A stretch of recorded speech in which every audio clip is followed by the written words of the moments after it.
What was your first car? My first car was a 1980 Buick LeSabre.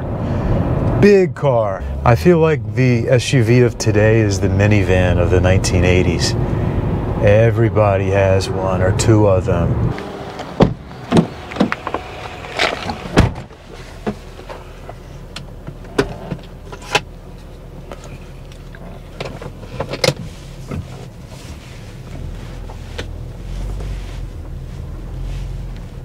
Welcome back to the channel.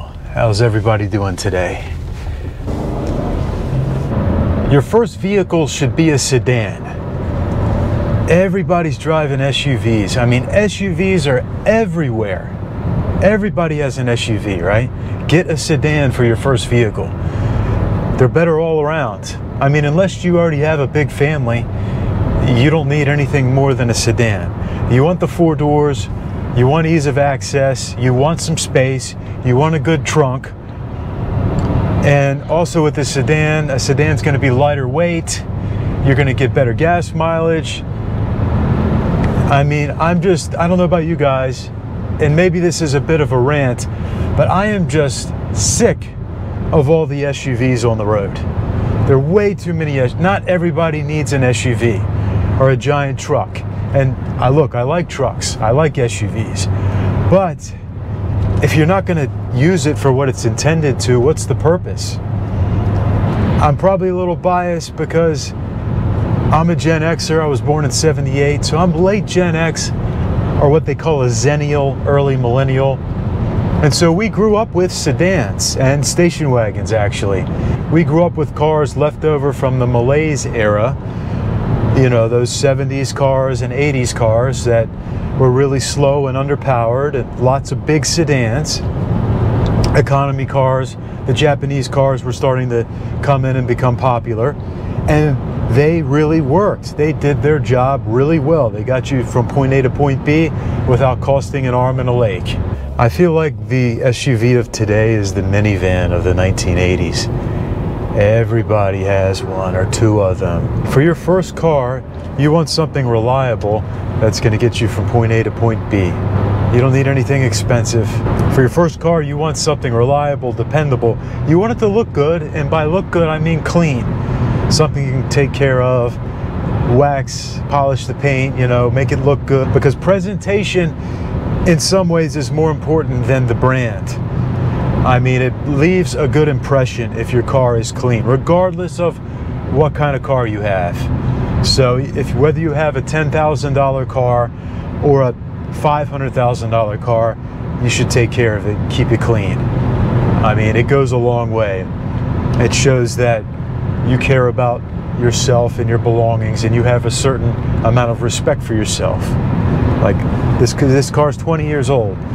It's a Honda Accord. It's nothing fancy, but I take great care of it, and it presents well. It looks really good, and that to me is important. It shows that you take pride in what you have, and that you care about yourself, and you should care. Anyway, I'm rambling. And I think eventually sedans are going to come back, or at least I hope so, because I'm really bored with the SUVs, even the sporty SUVs. And yes, some of them are really cool. Like, I'm not going to say that the Audi RS Q8 isn't an incredible vehicle. I mean, you have a lot of fast SUVs now. You have the crazy stuff, Lamborghini Urus. You've got the Ferrari Purosangue. I mean, with a V12, how cool is that? But again, I'd rather have a regular Ferrari than the Ferrari SUV. I mean, even if I was if I was uber wealthy, I'd be comfortable. Yes, I'd be comfortable daily driving it, but you know what I'm saying. It's a lot of money for a car. And I know some of you are going to say, well, I'm a blue-collar guy, Phil. I'm a plumber, a steam fitter, electrician, or whatever, and I need to have a truck. And I get that, okay? I get that. So we're talking about, for the most part, people that don't have to have a truck, and we're talking about SUVs. And geez, I don't know what that guy's doing. Trying out this C4 zero sugar grape. You got to get zero sugar. You can't drink the ones with sugar. It's not bad. I mean, it's not great, but People think these things are so bad for you. It's just basically 200 milligrams of caffeine. Hardly any worse for you than a cup of coffee. I mean, if you're going to drink, okay, if you're going to have 2 or 3 of these a day, absolutely. But if you just have one a couple times a week, I'll drink one every once in a while. I'd say twice a month. It's not going to hurt you. One of the things I love about this car is that I can maneuver around all of the trucks and SUVs. Yes, a lot of them are faster than this car. This car only has 240 horsepower, but it's lightweight and I can zip around them. I can fit in tighter spaces. And as congested as the roads are today, being able to fit in tight spaces makes driving more fun. And it's just easier to get around when you can zip around people, get around people. It's easier to park. I can park this car anywhere. And it's funny because when this 7th generation Accord came out, this was a big Honda Accord. People were upset with the size of it because it had grown in size. I think they plateaued probably 10 years ago. Comment below if you know. I don't know, to be honest. But this is considerably bigger than the Honda Accord from the early 90s and definitely from the 80s. But it's easier to get around, it's easier to park. Those big trucks don't fit in any of the parking spots. And yeah, they're cool, they're tough, they're loud. You get the big V8 in a truck, that's cool.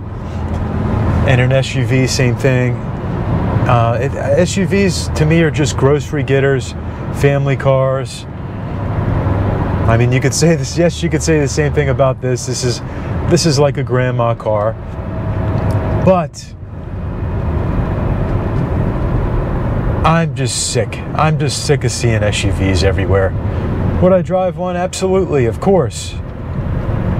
But it's just really insanity. And then are we going to end up in a world where everything is an electric SUV? That's all that we have. Electric SUV, hybrid, soulless cars with no soul, no character, just boring as hell.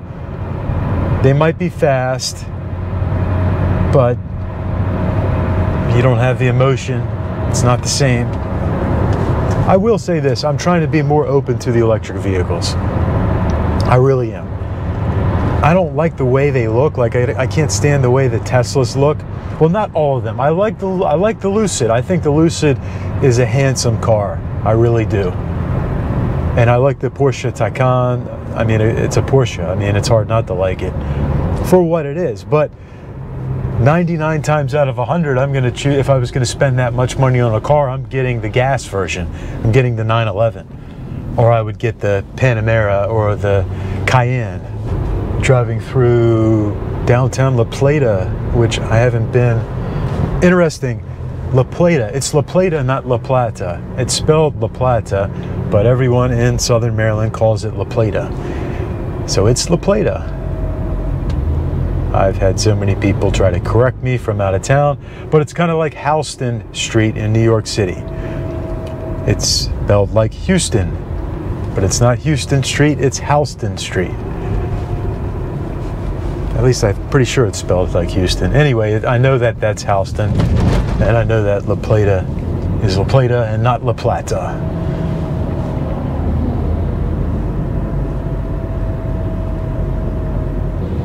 Running into a little rush hour traffic here. But that's okay.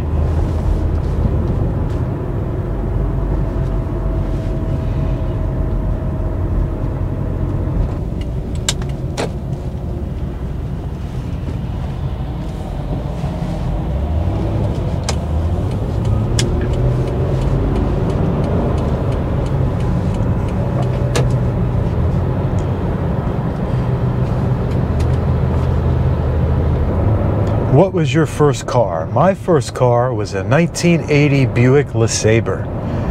Big car. It was a big V6. I think it was a 4.1 V6.